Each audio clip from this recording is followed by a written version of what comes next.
Hello and welcome to this installment of IRONMAN 70.3 Washington. We're going to go over some course information. They have released the bike course. So let's jump on the site and check it out to see what we are in store for. Again, as they release the rest of the courses, I'm looking for the run information. When they finally get that up there, that will give me enough information to develop a training plan based on that information so get you guys the most prepared for the race that you can be. So moving on to the bike course. So I hit IRONMAN 70.3 Washington website, go down to the courses. I've already done that, and then hit on the bike, and they've got this awesome map you can download, and it's got the elevation profile and everything else. So looking at that, if you go to the second page, that's got all the turn-by-turn information. And the first page is the actual map. So it's a one loop course, which is nice. You don't have to worry about doing a repeat viewing of different spots, but it is a little bit what I call a lollipop. You kind of come out of transition and you ride up here and you ride kind of a section of the course. But this is a little bit interesting because usually the lollipop starts down at the out and back area. But here is transition and you ride out in one direction. Then you go out for a little bit and then you do a little loop and then come back, kind of double back on a few of the same roads. And then you get a nice view of some other areas of the Maple Valley area. So it looks like a nice, I'm going to imagine it's pretty scenic. It looks like there's not very many roads around here. Again, I am not, preface this, I'm not from the Washington area. I haven't been up there, but I have been there in the past, and I think this race is kind of on my radar and potentially wanting to do. I'm not doing it for 2020, but maybe in the future. But for all you guys and gals wanting to do the race, I'm going to do my best to make a training plan that will help get you from start to the finish line. So just looking at the course here on the map, like I said, it's one loop, 56 miles.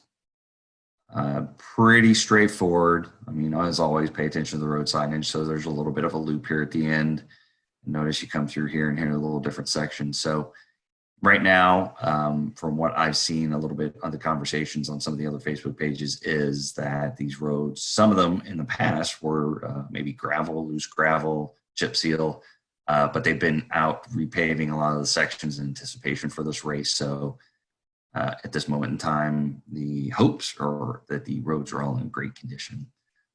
But I do like, it looks like for the most part, you can be down your arrow position. There's not too many hairpin turns. Looks like there might be a little sharp turn here around mile 15, mile 14, something like that. But otherwise, you got a few other kind of right-hand turns. But for the most part, you should be in a nice position to get down the arrow position for these for the flatter sections. For the straightaway sections, we're going to have to make turns.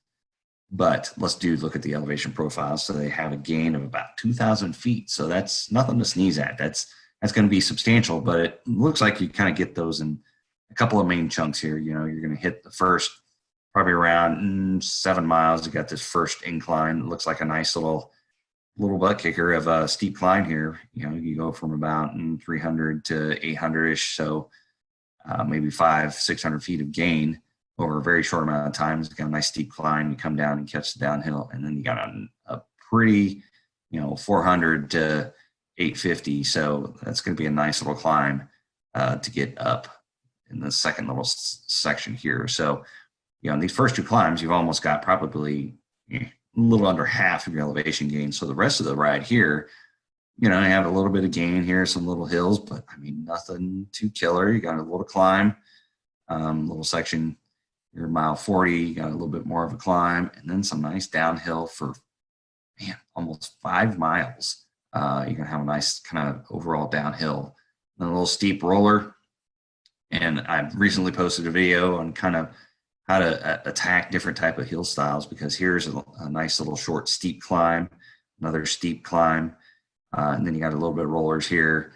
But this one here, you're going to have to approach this a little bit different, like a roller. So you want to hit the bottom and kind of keep the momentum as best as possible to crest over the top and maintain as much speed as you can going in this nice downhill, and maybe get enough speed to crest this little section here. Now, the only catch is this, this looks like maybe mile 47. So maybe if we can estimate on here, 47.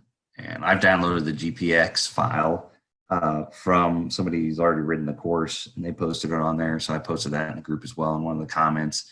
But if you look at more mile 45, it looks like between mile 45 and 50, there's going to be a little section. So you just got to be careful that if you got to turn this sharp point here, that you unfortunately got to slow down and then build your own momentum and get up the rest of the hill. But maybe an opportunity to carry momentum to get back over the top there and crest a few little rollers. And then a nice downhill from mile 50 to 52, 53-ish. That's always nice. And you got a little bit of a climb to get back into transition. So overall, I mean, yes, you do have, about 2,000 feet of gain, which, is pretty significant. But you've got it in what I kind of see is maybe two major chunks up front and a couple little spots here in the back end, but an overall elevation loss, which is going to be kind of nice coming back into transition. You don't have to fight near as many climbs. So personally, I kind of like the looks of the elevation profile of this course. It kind of makes me more excited to maybe put this on the radar in the future to do this race. So that's overall what I, just kind of the first initial glance at this race course. Be in the plans that I would make, probably build in a few strength sessions up front to really be able to get over these few humps. But then over this section of time, you should be able to get in the aero position and find your power, 75% FTP, or, hitting your zone 3 for that bike ride. You should be able to find a nice groove for this section, minus any kind of turns you have to pop up out of the aero bars. But really be ready to be in the aero position to handle, especially these little rollers at the end. And then, be in the aero position, take, maximum benefit of trying to get over these rollers and carry your momentum to get you into transition. This might be the only little spot here at the little end where you have to maybe, a steep little short climb. You're going to have to kind of spin up or power through, however you want to approach it. But overall, I like that you get these kind of over in two little climbs up front because you just get that over with in the front, and over this section, you get a time to kind of recover from that and then find a groove, and then you kind of roll into transition. So like I said, overall, I think I'm going to build some power sets in there and keep you honest in the build phases. And then we're going to work the power ranges to get you up to your 75%, your FTP for this range, be able to sustain that for a period of time in the aero position. And then you got a few rollers. So we might throw in a little bit of speed work, a little bit of higher RPM work to kind of be able to attack these little rollers, to be able to keep that momentum go up the front. And then as you descend, be able to keep that momentum so you carry some speed into the downhill to recover. So that's my take.